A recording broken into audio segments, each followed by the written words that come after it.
Saludos, mi nombre es Nuria López y soy alumna de la licenciatura en Psicología de la Universidad Digital del Estado de México, UDEMEX. Esta es una presentación en video para una actividad integradora de Psicología Experimental 2. Cabe señalar que la información general que a continuación presentaré está basada en datos obtenidos de Atto et al. 2013, Hernández et al. 2014, Kerlinger y Lee 2002, Pick y López 1998, así como en gran parte de la Unidad 3 de la Universidad Digital del Estado de México 2022, además de otras bibliografías que mencionaré en su momento. Para poder hablar de este tema, tenemos que entender que hay que tener claro los fundamentos bases del diseño experimental dentro de la formación de un psicólogo.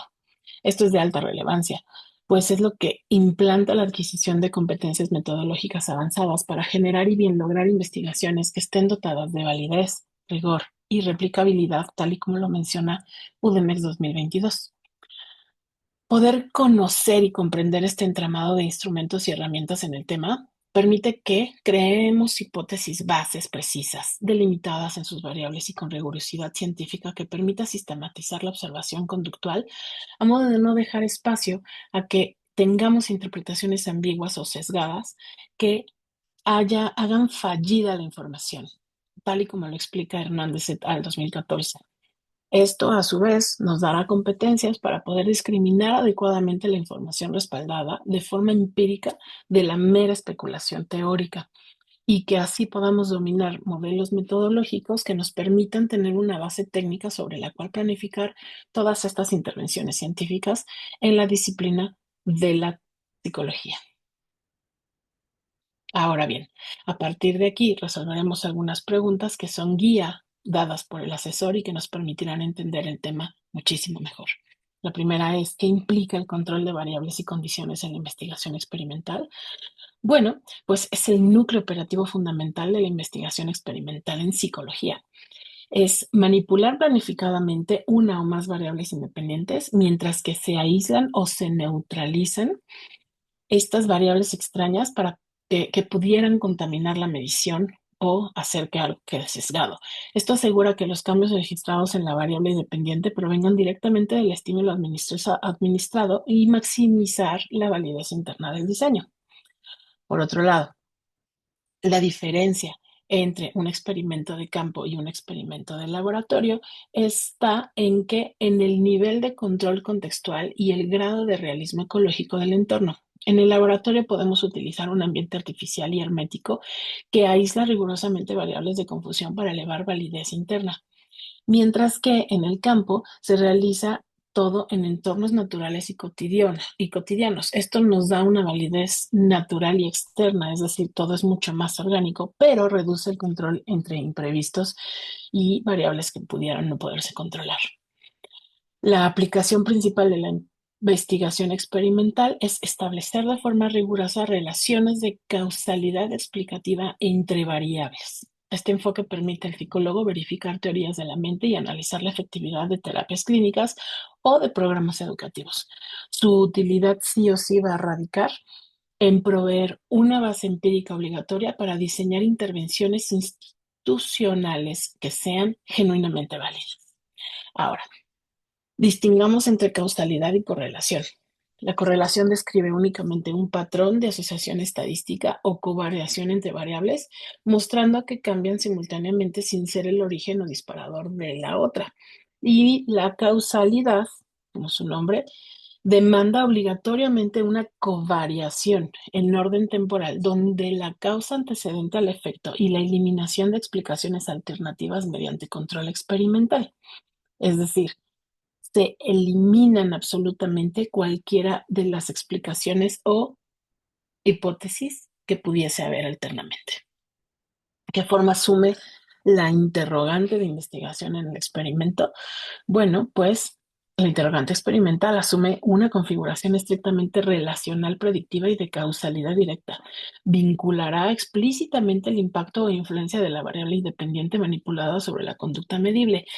Debe delimitar con exigencia técnica a la población y las condiciones operacionales para fundamentar la hipótesis de la investigación que se esté revisando. Así Con este dato, ahora, ¿cuál sería el criterio principal para seleccionar sujetos en una investigación experimental? Bueno, pues será garantizar la equivalencia inicial de los grupos mediante la asignación que sea de manera aleatoria. Esto otorga la posibilidad de que cada participante de la muestra tenga la misma probabilidad de integrar el grupo experimental como el de control, al distribuir así de manera azarosa las particularidades individuales, y con esto podemos neutralizar el riesgo de variables extrañas. Con todo esto, entendamos qué caracteriza a los diseños preexperimentales. Bueno, pues los diseños preexperimentales exhiben un grado de control mínimo o prácticamente nulo frente a la invalidez interna, es decir, carecen de un grupo de control real o trabajan con un grupo único e intacto. Sin asignación aleatoria, sin comparación simultánea, sin grupo de control, evidentemente, es imposible saber si estos cambios provienen de la variable independiente. Perdón.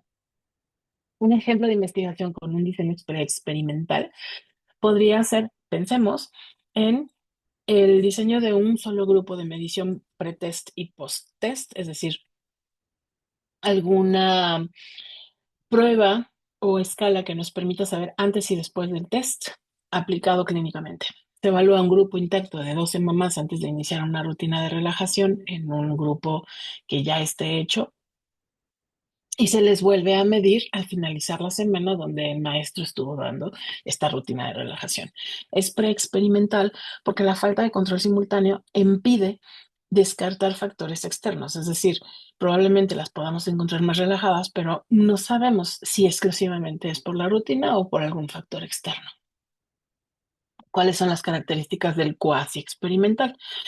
Se caracterizan por la impulsividad metodológica o ética de asignar aleatoriamente a los sujetos o las condiciones de tratamiento. El investigador trabaja con grupos intactos que están constituidos desde antes por razones ajenas al estudio. Conserva la manipulación de la variable independiente y ofrece un nivel de control metodológico. Si propusiéramos un ejemplo de este tipo de investigación, pues pensemos en evaluar una intervención cognitivo-conductual sobre el estrés académico usando grupos escolares que se establecieron desde el inicio del ciclo escolar, es decir, no podemos manipularlos. Al no poder asignar individualmente a estos niños, el grupo A ya estará hecho, pero recibirá las herramientas de relajación, y el grupo B fungirá como el de control, que no tendrá estas herramientas. Al final, cuando hagamos las escalas o los tests de pretest y posttest, podremos observar las variaciones. Ahora bien, vamos por un diseño experimental. Este diseño experimental manipula de forma intencional y sistemática variables independientes para cuantificar sus efectos en variables dependientes. Requiere sí o sí de una asignación aleatoria y un control riguroso de variables externas, así como un grupo de control, y esto aporta certeza de que los cambios conductuales provienen exclusivamente del estímulo administrado. Sí, y pensáramos en un diseño experimental, pues pensemos como un entorno de preescolar con apoyos visuales para niños autistas influye en la regulación y el enganche atencional de estos chicos, que serían emparejados inicialmente por edad. Asignamos 20 para un grupo, que sería el experimental, y 20 para otro grupo, que sería el de control, y ejecutamos un laboratorio controlado aislando variables ambientales, haciendo que esto sea en una cámara Gesell o en un cubículo donde podamos controlar absolutamente todo. Para dar unos ejemplos, pensemos en hallazgos recientes.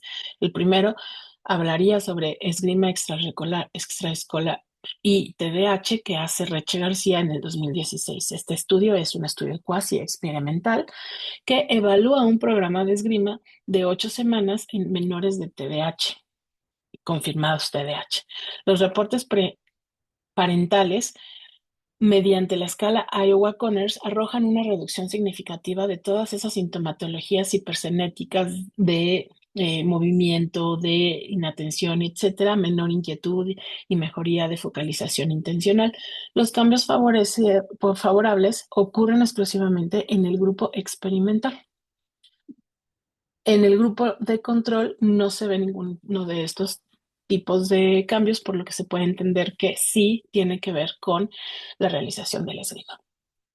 El segundo hallazgo habla sobre la interferencia de distractores y lo hace Aimune, Lipina e Introssi 2020. El diseño experimental de Aimune, Lipina e Introssi justo evalúa una tarea informatizada de flancos en niños de 6 a 8 años. Estos muestran una mejoría significativa en la resistencia a distractores ambientales, elevando los aciertos netos en el test CARAS-R. No se notó ninguna transferencia a otras funciones ejecutivas, lo que lo hace muy valioso, evidenciando procesos independientes. Hablemos de conclusiones. Como profesionales de la psicología, la experimentación científica es indispensable para consolidar nuestra disciplina como una ciencia fáctica, objetiva y con evidencia verificable.